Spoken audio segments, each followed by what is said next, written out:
The difference between success and failure is often nothing more than this. People who have success also have self-discipline.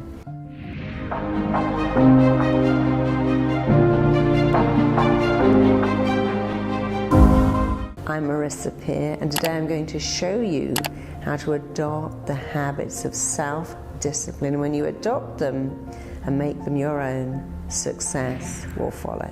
I meet people all the time that really struggle with self-discipline because they have this interesting belief it's something you're born with, and that's not true. No baby is born with discipline. In fact, they find it very hard to do that. Discipline is something you acquire. It's like a muscle. If you work it, it gets better. So I'm going to tell you some absolute secrets of people who appear to be naturally disciplined. They're not. I've worked with many, many Olympic athletes. They don't go, yay, it's snowing, I'm going to get up and go out and train today. They have to keep saying, I want that Olympic medal, and this is the price I'm going to pay to get the Olympic medal.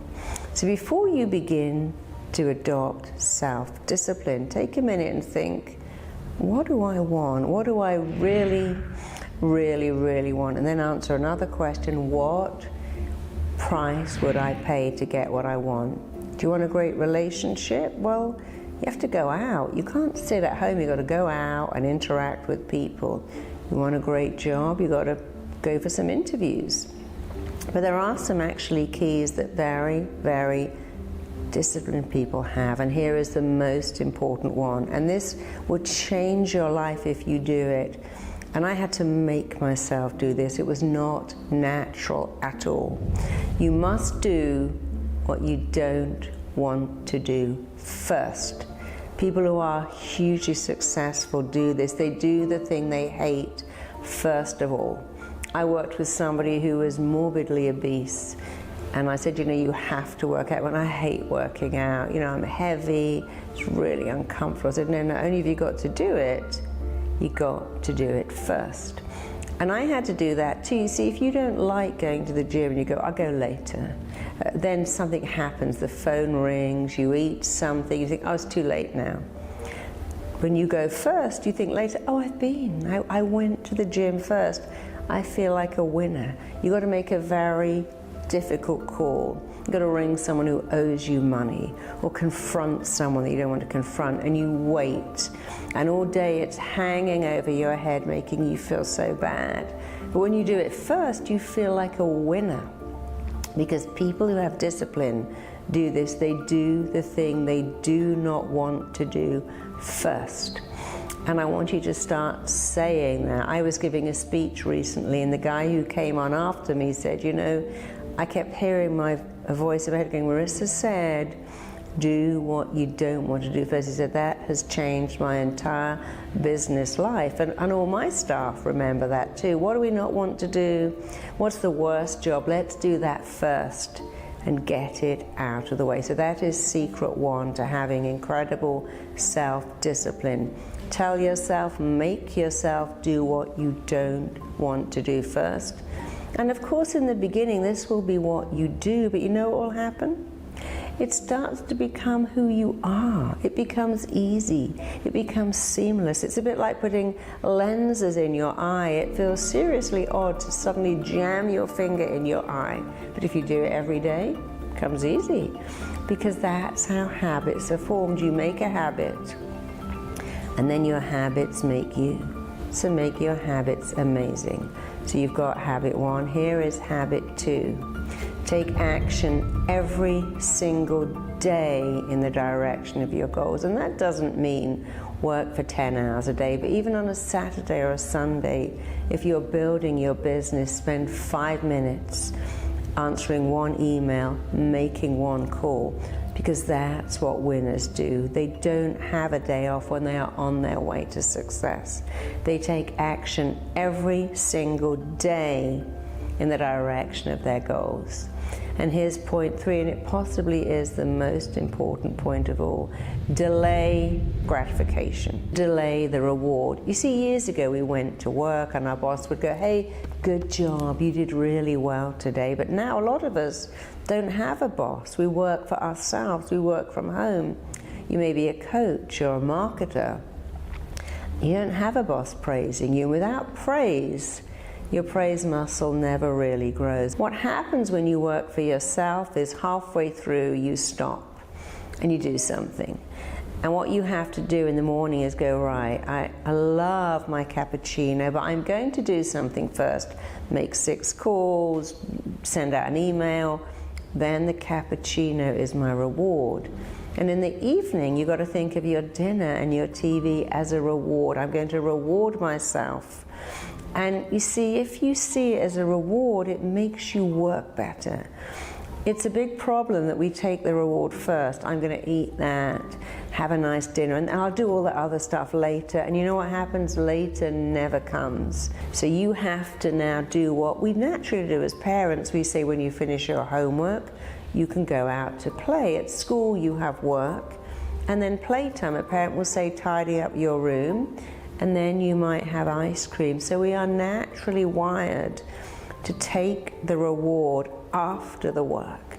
But what's happened is we now give ourselves the reward before the work, and then we don't feel any inspiration to do the work. So I promise you, if you adopt these 3 habits, it will change your life. Do what you don't want to do first. Take action every day in the direction of your goals, no matter how small the action is. The smallness doesn't matter. What matters is you are wiring your mind, coding your mind, firing into your mind the habits of natural winners. And then you'll be a winner. And who cares if it's unnatural? That's not important. And point 3, of course, is delay gratification, delay your reward. When I was writing my first book, it was quite time consuming, and then my publisher rang me up and said, you know what, we're bringing the date forward by a whole month, like a whole month early. I was finding it really hard to finish it, and for that month I couldn't read a paper, I couldn't watch a movie. My favorite series happened to be on at the time, and I had to record it every day. I couldn't watch it, and I kept thinking, when I finish this, I'm going to take the whole day off. I'm going to binge watch that whole series. I had a little bag full of all the magazines and periodicals that I couldn't read, but I finished it because I kept thinking about that reward. And then I did take a day and watch everything I hadn't watched, read everything I hadn't read. And all my friends rang up and said, you must feel so great, you finished your book. I went, yeah, but you know what? I kind of miss it, actually. I'd really got into that discipline of getting up, writing, working. And that brings me to one more point I hadn't mentioned, and this is also very important. When you're doing that work, praise yourself. You know, when I wrote my book, I had to keep saying, this book is amazing, this book is phenomenal. Everyone is going to love this book. That may sound incredibly arrogant, but imagine if I'd said, oh my God, this book's not very good. In fact, this bit sucks. And what if nobody likes it? And what if nobody buys it? What if, oh my God, it doesn't even get a mention? You see, the way your mind works is it believes everything you tell it. Your mind can't really future pace. And if you do anything saying it probably won't work, imagine you go on Tinder going, oh, I'm just going to get ghosted. I know that's going to happen. No one's going to want me. I'm going to open a business. No one's going to buy my product. I'm going to be a coach, but no one is going to want to be coached by me because I don't have enough experience. Your mind cannot tell the difference between fact and fiction. What you tell your mind is real, as far as your mind is concerned. If you say it, it's true. And that's why when I wrote my first book, I said, this is amazing, this is phenomenal, this is extraordinary. When I got it back and I read it, I thought, do you know what? It's actually not. I can really see in the first 3 chapters that I'd never written a book before, but then I could see after the first 3 how it picked up. But no one else seemed to see that because it was indeed a bestseller. I always imagined it in the, I used to tell my little girl, one day you're going to see Mummy's book in in the front of this bookstore. And that's exactly what happened. And we took pictures because I could see it. And if you can see it, you can achieve it. So do that too when you're doing any task. Even if you're going to the gym and doing 300 sit-ups or the plank, don't go, oh my God, this is painful. Go, I love this. My body loves it. My body loves every sit-up. My arms love the plank. My spine loves this. When you're eating food, tell yourself, my body is digesting this. So remember to praise yourself, because these 4 things combined will give you phenomenal, incredible self-discipline. And self-discipline will change your life. And you know what's also amazing? When you adopt and embrace and pick up those 4 habits, at the end of every day you'll have this great feeling, I earned this, I deserve this, I'm worth it. So many of us walk around with a different belief, I'm not worth it, I winged that, I don't really deserve that, I don't deserve the praise, I don't deserve the recognition. I've worked with many, many, many international rock stars, and they have a great ability to destroy everything they've created because they say this, but you know, I wrote that song in 5 minutes. Someone said, write a song about pain. I dashed it out, got millions of pounds, but I didn't really feel I earned that. And you know what I did? I got rid of it all. And I see that time after time after time again. But when you feel you've earned it, then you can keep it. When you feel good about it, I earned it, I deserve it, I'm worth it. Those 4 habits will allow you to begin and end every day knowing that you are worth it. Worth it is very different to worthless. Be worth it by embracing those 4 habits of self-discipline. Own them, adopt them. If they're unnatural, say, well, I'll just keep doing this until it becomes natural. You know, come on. Peeing in the toilet wasn't natural once. Feeding yourself wasn't natural. But it became natural over time. And that's exactly what self-discipline will do for you. Over time, it will feel natural. First, it's what you do, and then it becomes who you are. When it becomes who you are, your life will be amazing. So make your life amazing now. Make those habits your own. So let me recap these 4 life-changing habits of self-discipline.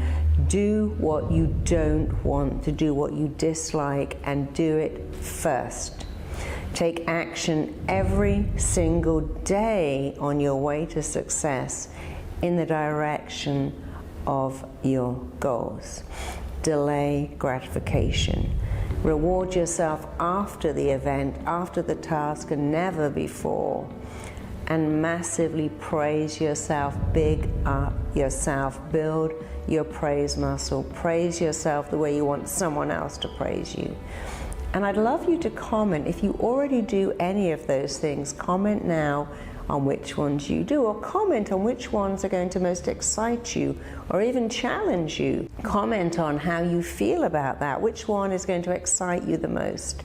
And then look at other people's comments, because we all learn and grow by hearing someone else go, you know, I've been doing that. Actually, I learned that. Key 4, key 1, that's the one that's changed my life the most. So remember, you're helping other people, and they are helping you. And again, you're going to share this with other people who'd love to have self-discipline. You're going to like this, because when you like it, it helps me to provide more of this information for you. And subscribe, and I'm going to send you more and more information on how you can be phenomenal and outstanding and awesome. Thanks for tuning in.